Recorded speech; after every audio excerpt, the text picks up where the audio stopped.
Okay guys, so I'm officially just over 2 months post-op, and things are going great. Well, yeah, they couldn't really be better, really. Can't.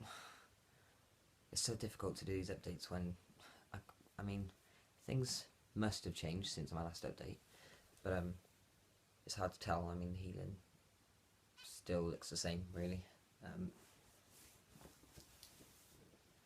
Yeah, so it's worse in this light.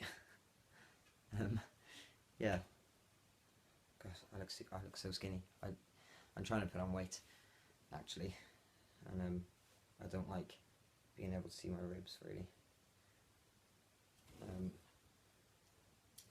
But yeah.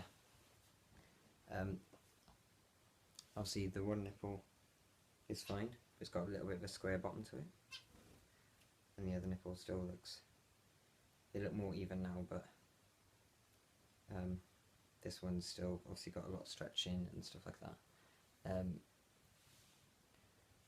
Yeah, not really much going on, I guess. Work's still going good. Don't have to see the surgeon now till next year, but I do have a doctor's appointment in London in July, I think. I'll have to double check. Although I think I forgot to mention in my previous video, I'm actually, well, over now 2 years on testosterone. 2 years. So it's gone super fast. It's 2 years and 2 months now. No, can't be. 2 years. 2 years, nearly 2 months, so like a month and a half-ish, that it's been on T. And 1 year today that I've been on the new testosterone libido. Speaking of which, I've been getting loads of really intense period pains, and they usually happen in the night. I don't know whether that's just because I'm not thinking about other things or what, but yeah, they usually happen in the night. I go to bed and it's like nothing I've ever felt before. Like when I used to get period pain, it was like just 1% of the pain that I'm getting now. It's so bad that I can't even get up. Like it comes in waves, so like for 5 minutes I'll be nearly crying, and then it'll go, like not just simmer but go down, go completely, and that'll be when I have to get up, take some painkillers, pray for the best. But yeah, I've been speaking to a couple of other FTMs about that, and they reckon that it's my ovaries that are basically reacting against the testosterone. So yeah, can't be good, but I'm going to email one of the doctors at Charing Cross in London and double check if that is the case. But yeah, this is probably going to be one of the quickest updates I've ever done. I really can't think of what else to cover. I have done a few things recently. I've gone swimming, obviously topless. I went swimming last week, and I went down the field topless. I've slept all night topless, because I tried to do it the one time and it just felt really weird, so I put my t-shirt back on. But yeah, I've done it a couple of times now, slept all night topless. Still yet to update my Facebook about that though. I usually keep people posted on my Facebook about all my basically everything I do day to day. You'll probably find out more info on there than I can on here, because when I start filming my mind just goes blank. I'm starting to follow a lot of people on Instagram and stuff, FTMs, and get to know a little bit more about the surgery they're having, and how much it's costing them, from what part of the world they're from. Yeah, little things like that. Started talking to a load more FTMs, to the point where I've been blocked now on Facebook for talking to people I don't know. So Facebook's blocked me from sending messages to anyone that isn't my friend for 3 weeks, which is never good. What else is there? I've still got a couple of binders going to spare for small people. If you want them, then just message me either on here or comment or something saying that you'd like one, and I shall send it out because I have no use for them.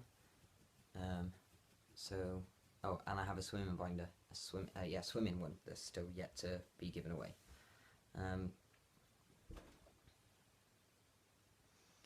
Yeah, so like I said, things are going really well. I'm actually really, really happy. I find that every day I just get a little bit happier. So it's weird, considering I haven't had my lower surgery yet. I'm pretty stoked. I'm kind of hoping this feeling doesn't wear off. But yeah, so like I said, I'm going to inquire about this testosterone, the levels and stuff. I'm not sure if they're too high or too low or anything like that. And yeah, update you on that. I'm still yet to put my video together of all the little bits of info I've gathered along this journey since surgery, like the video meeting the nurse, getting my plasters removed on my chest, and all the photos of before the surgery, after the surgery, blah blah blah. I want to string it all together and make like a timeline, literally, of the from day of surgery to now, basically. Because I took, for about 2 weeks, I think it was, I took a photo of my chest every single day, because this nipple was obviously black, as if you've seen my previous videos you'll know. But yeah, this nipple was black, and it was, the nurse basically said it could fall off, might not, basically. So I took photos of it every day to keep track of the progress and stuff, and if there was any or wasn't, you know, thank God it has stayed on, but with a lot of scarring. What else is there as well?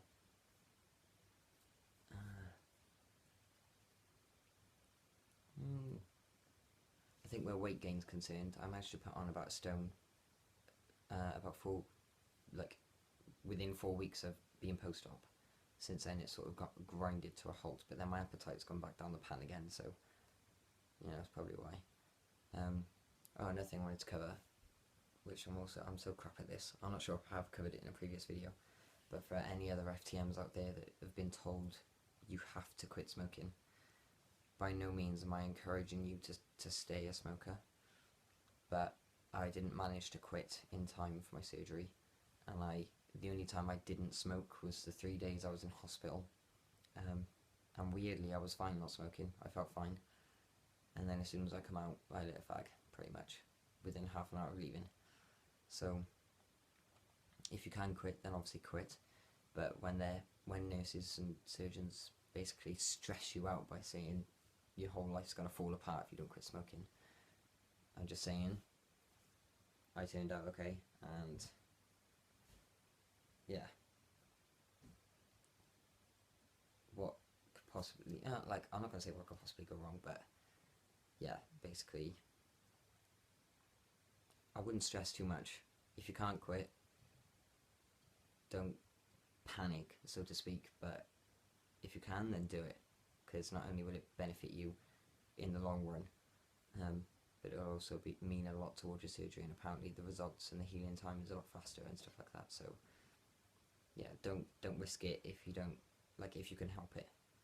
But I couldn't find anybody before my surgery to basically tell me it was going to be okay while I was stressing out about smoking. So yeah, I'm pretty much telling you it should be okay, but you know, don't take my word on that. But I'm living proof of what it looks like afterwards. So yeah. Anyway, I'll leave you to it, and I'll update again in another month. And yeah, thanks for all your support, to transgender people, gay, straight, lesbian, all of you out there, all of you send me messages, all of you follow me on Instagram and like my shit on there and stuff like that, and it means a lot, and I hope that I can help just as many people out there as that many have helped me. So yeah, see you in a month. Bye guys.